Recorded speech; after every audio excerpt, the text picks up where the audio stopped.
Hello, wonderful people. My name is Jessica, aka the Sacred Rebel. This podcast is dedicated to all the other sacred rebels out there, sacred women, and all of the above that are in need of a guiding light in their waking life and spirituality. This podcast will feature talks on spirituality, being a woman, traumas, self-development, meditations, as well as self-healing and all of the above. It is with love and compassion that I gift this podcast to the rest of the world, as it was never presented to me growing up. And it is my hope that this podcast will be the seed that is planted in someone else to basically be motivated to create a change within themselves that can be the change for the rest of the world. So kick back, relax, grab a cup of tea, and enjoy. Much love.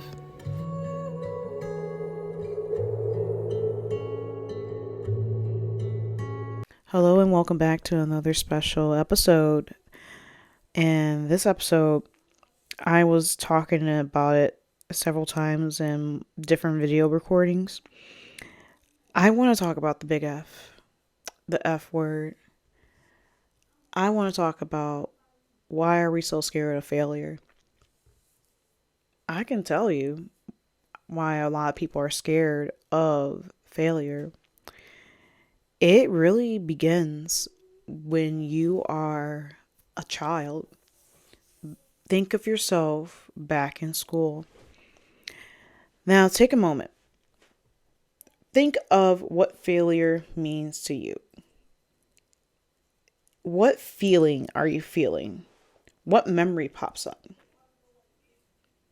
Now, the memory that pops up for me when I think about failure is that I remember when I had failed a math test and I was scared to go home because I knew for a fact that if I bring that bomb back home, it's going to explode on my ass. My grandmother would pop me one from bringing home a test that I failed at. I would get cussed the fuck out and I would get an ass whooping.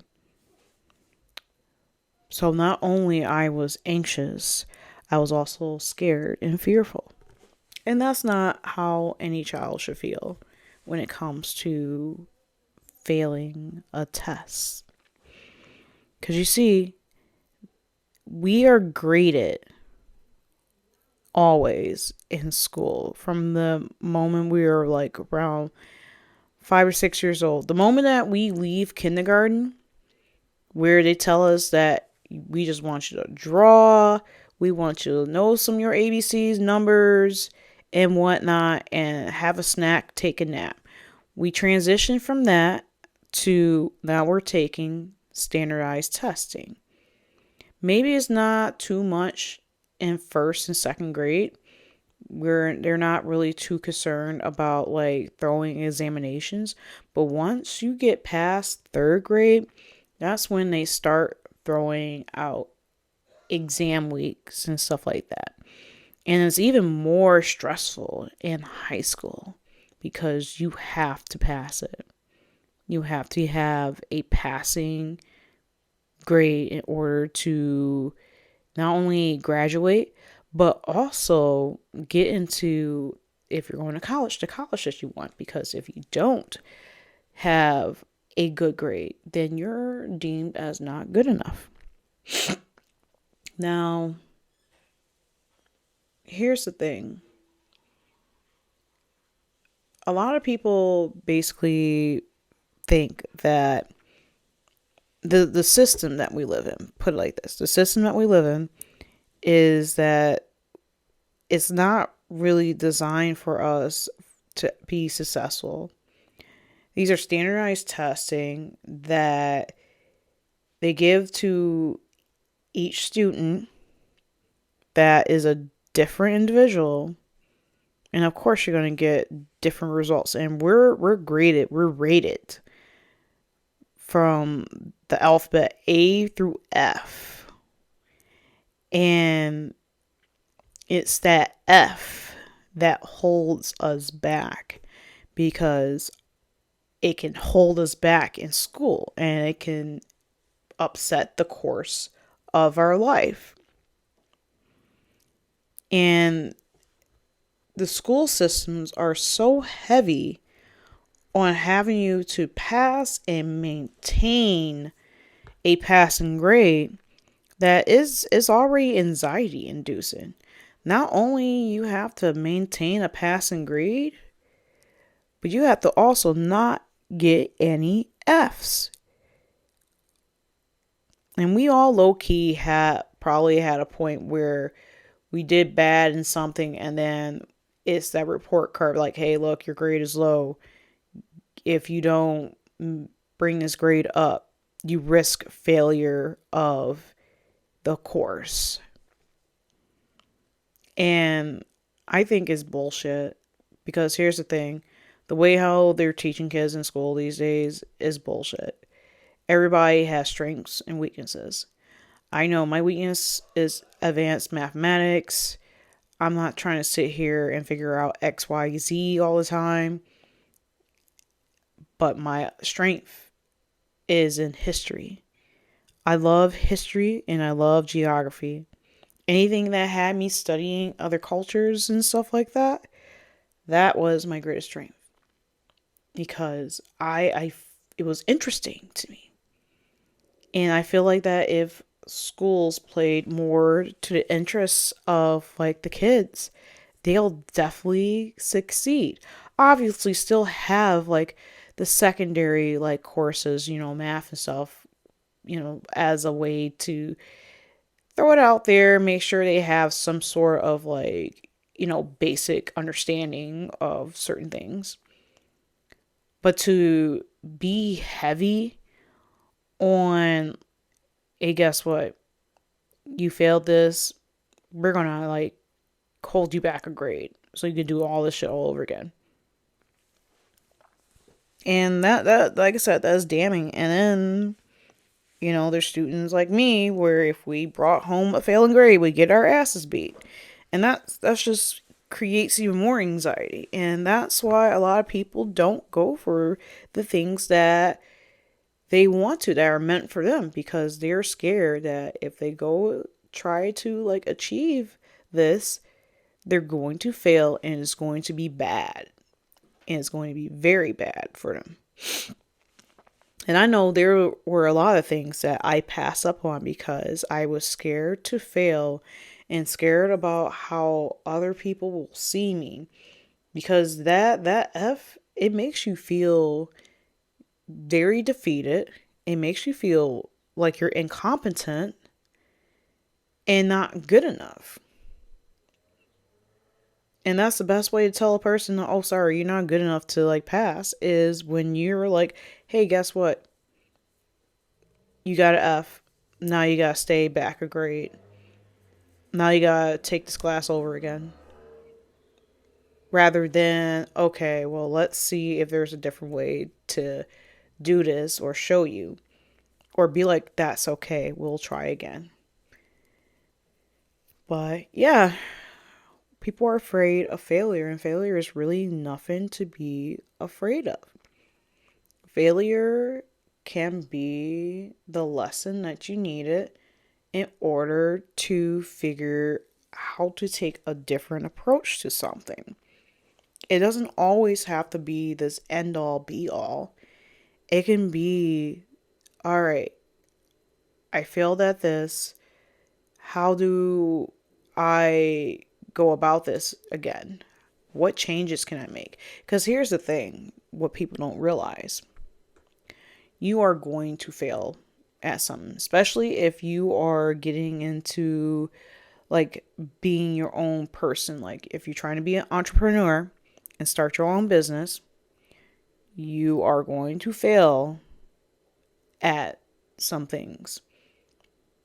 And you either take the L to the chin and then go back to the drawing board and figure a different approach based on the results that you obtain, or you back away from it, completely.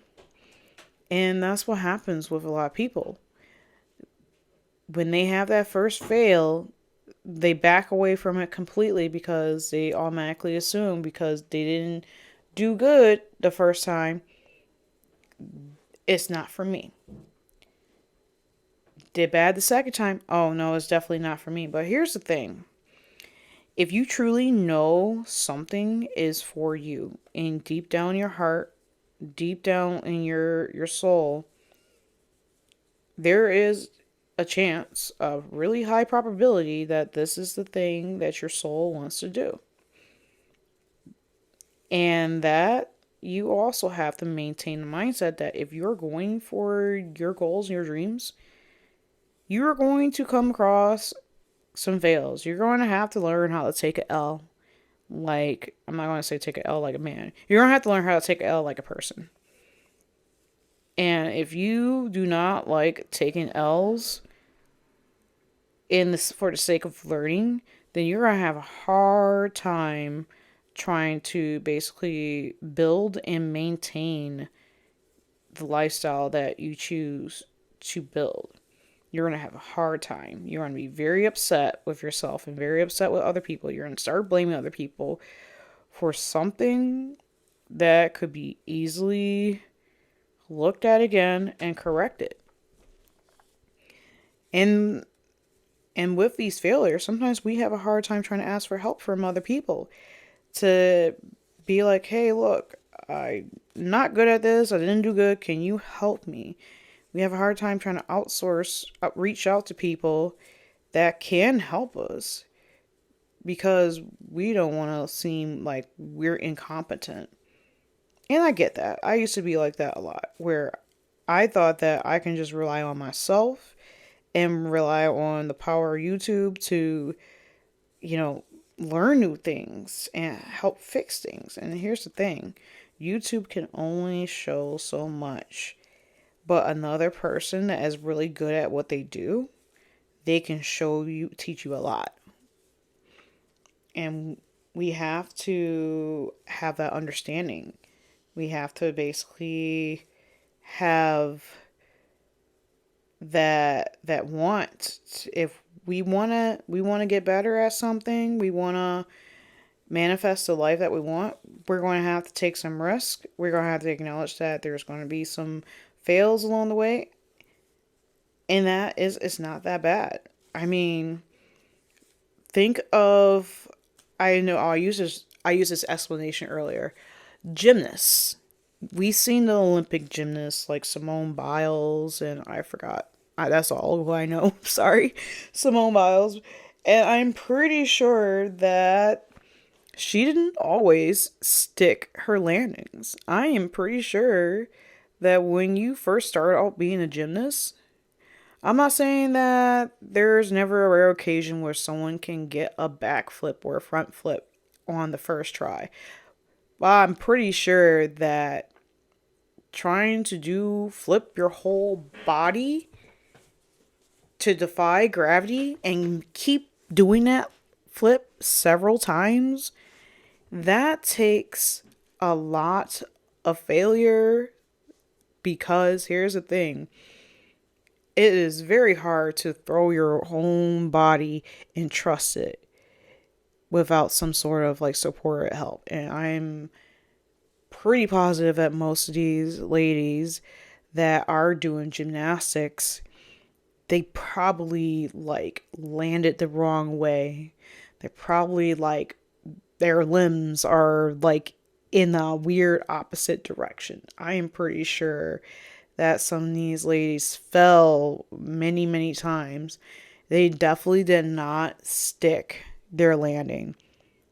But with practice and patience, and they kept with it, they were able to succeed and keep going. And now they're in the Olympics. Now they're getting medals in different competitions.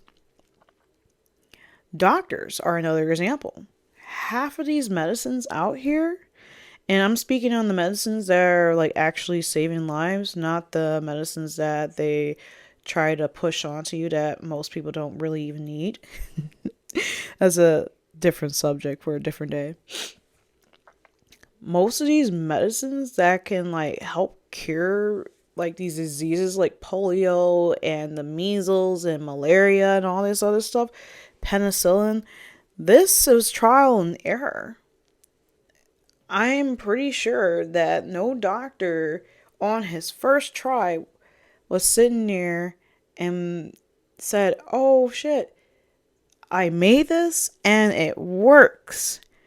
There were definitely some L's being passed around in the medical world. There were definitely some L's.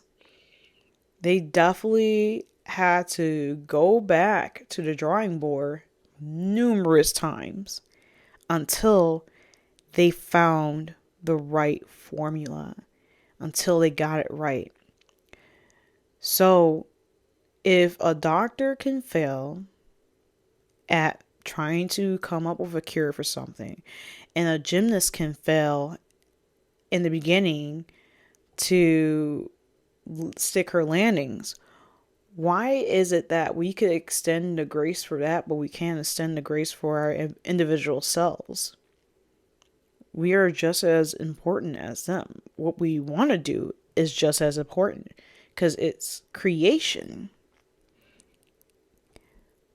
So when you think on wanting to start something, but you are scared to fail, I'm just going to say this. You are probably going to fail. It's going to happen. You're going to fail at something at some point in your life. And that is okay. It is definitely a-okay. It doesn't mean that you're incompetent. It doesn't mean that you're dumb. You're definitely not dumb. And you're definitely deserving to reap the bounty of your work that you put in. You just have to keep practicing. You have to learn how to take these L's to the chin and be like, okay, I didn't do well at this. Let's see what I did wrong and maybe try something different to see if I get a different result. And once you figure out what gives you the best result, just stick with that. Take it. Just take it all the way. And that's how a lot of people are very successful, especially in entrepreneurship. There's a lot of like ups and downs, a lot of things that are trial and error. Even me, there's a lot of things for myself that are trial and error, but does it stop me from like wanting to manifest a life that I wish to create and help others create their lives? No, it doesn't stop me. You know, the past me from many years ago would have been like, no, fuck this shit. No, I don't need it. Because she was too scared to just keep trying. But the new me, the current me, if I fail at something, okay, well, let's assess the damage and let's try this again in a different way. I would take the results of the lesson. I would take the results of the lesson and apply them and apply other things that can make things better. And then the more you practice, the more you get better at what you do. So you can't get hung up on if you are going to fail. You have to get hung up on if you are going to succeed. What are you going to do and how great would that feel? That's what you need to focus on. And that's how a lot of these people make like, $100K a month, all this money, because they knew that they were going to fail at something, but they were able to take those L's to the chin and they were able to take those fails and put it into something new. So everything is just trial and error, honestly. Everything is just trial and error. We just have to give ourselves the grace and the patience that we deserve. And that's it for this episode. If you can, please like this episode. That will definitely help me out. Also, share it and do a little subscribing. I can definitely use some more friends for the community. And with that, much love, stay blessed, peace.